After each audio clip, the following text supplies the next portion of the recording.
bahan tambahan dalam kosmetik atau yang sering disebut dengan excipient. Bahan-bahan inilah yang membuat produk kosmetik bisa bekerja dengan baik, punya tekstur yang enak, aman digunakan, dan memiliki masa simpan yang panjang. Yuk kita pelajari bersama. Baik, di sini saya akan menjelaskan tentang pengertian kosmetologi dan excipient. Menurut FDA dan BPOM, kosmetik adalah produk yang digunakan pada bagian luar tubuh, seperti kulit, rambut, dan bibir untuk membersihkan, mempercantik, atau merawat tanpa mengubah struktur tubuh.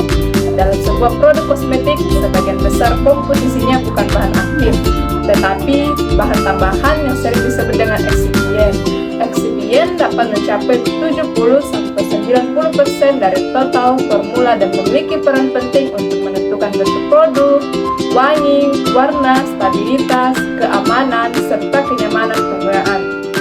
Excipient meliputi berbagai jenis bahan seperti air, surfaktan, minyak nabati, minyak mineral, pengental, pewarna, pewangi, hingga pengawet.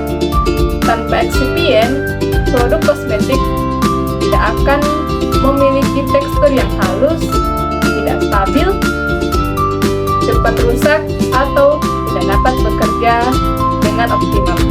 Nah, selanjutnya jenis-jenis bahan tambahan dalam kosmetik. Yang pertama itu ada pengawet. Pengawet merupakan bagian yang sangat penting dalam kosmetik karena dapat mencegah pertumbuhan bakteri, jamur, dan mikroorganisme lainnya. Tanpa pengawet, produk mudah rusak, berubah bau, atau bahkan berbahaya bila digunakan. Pengawet terbagi menjadi dua, yaitu DM hidden thion. DM hidden thion adalah bahan pengawet yang bekerja dengan cara melepaskan sedikit formaldehida dalam jumlah sangat kecil. Kinerjanya efektif untuk membunuh bakteri, jamur, dan ragi. Sifat-sifatnya stabil pada berbagai rentang pH dan suhu, berbentuk kristal putih sangat larut dalam air. Penggunaan sering ditemukan dalam shampoo, conditioner, lotion, sabun mandi, produk perawatan kulit. Penggunaan bahan ini dibatasi hingga 1% dan lembaga ilmiah internasional menyatakan aman bila digunakan pada batas tersebut. Meskipun begitu, beberapa orang sensitif dapat mengalami iritasi ringan, tetapi kasusnya jarang. Selanjutnya yang kedua yaitu phenoxyethanol. Phenoxyethanol adalah pengawet yang sangat populer dan dipakai di seluruh dunia karena aman dan stabil.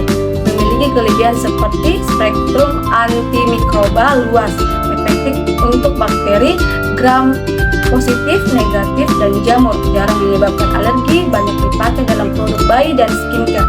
Penggunaan phenoxyethanol ada pada shampoo bayi, lotion, make up, pembersih wajah, produk rambut, dan serum dan krim. Batas aman penggunaannya adalah 1% dan telah disetujui oleh SCCS. Phenoxyethanol jarang menyebabkan iritasi atau alergi sebagai pengawet dalam produk skincare modern. Namun tidak disarankan untuk penggunaan pada area popok bayi di bawah usia 3 tahun. Baik, selanjutnya itu minyak, lemak, dan garam asam lemak. Kelompok bahan yang sangat penting dalam kosmetik karena memberikan banyak fungsi pada produk seperti melembabkan, menstabilkan formula, mengentalkan tekstur, dan membantu mencampurkan bahan berbasis air dan minyak. Asam lemak umumnya berasal dari minyak alami seperti minyak kelapa, minyak sawit, minyak zaitun, minyak bunga matahari, dan lainnya. Fungsi utama dari lemak yang pertama itu emollient, melembutkan dan melembabkan kulit. Emulsifier, membantu mencampurkan minyak dan air. Thickener, mengentalkan produk agar tidak terlalu cair. Surfaktan, membantu proses pembersihan. Stabilizer, menjaga agar produk tidak mudah terpisah.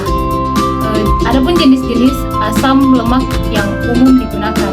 Yang pertama itu asam stearat, digunakan untuk pengental dan stabilizer, digunakan lebih dari 6.000 produk kosmetik. Asam palmitat digunakan sebagai pelembab dan pengatur tekstur. Asam laurat, pembersih kuat, biasanya banyak digunakan di sabun batangan. Adapun asam oleat digunakan untuk melembutkan dan memperbaiki kulit. Yang terakhir asam linoleat, sangat baik untuk barrier kulit, biasanya banyak di skincare. Asam lemak tergolong aman karena berasal dari bahan alami. Juga terdapat dalam makanan maupun jaringan kulit manusia. Karenanya, risiko efek sampingnya sangat rendah. Produk seperti sabun bahkan bisa mengandung asam lemak hingga 20-40%. Yang selanjutnya, keamanan bahan tambahan kosmetik. Secara umum, bahan tambahan yang digunakan dalam kosmetik telah melalui berbagai evaluasi dan dinyatakan aman oleh badan pengawas seperti BPOM Republik Indonesia, FDA, dan SCCS. Asalkan digunakan sesuai batas konsentrasi yang telah digunakan. Pengawet seperti BNDN, hydantoin, dan phenoxyetanol aman bila dipakai sesuai aturan. Asam lemak dan turunannya adalah salah satu kelompok yang paling aman dan paling sering digunakan dalam kosmetik karena fungsinya sangat luas. Sekian dari video edukasi kami tentang bahan tambahan kosmetik. Terima kasih.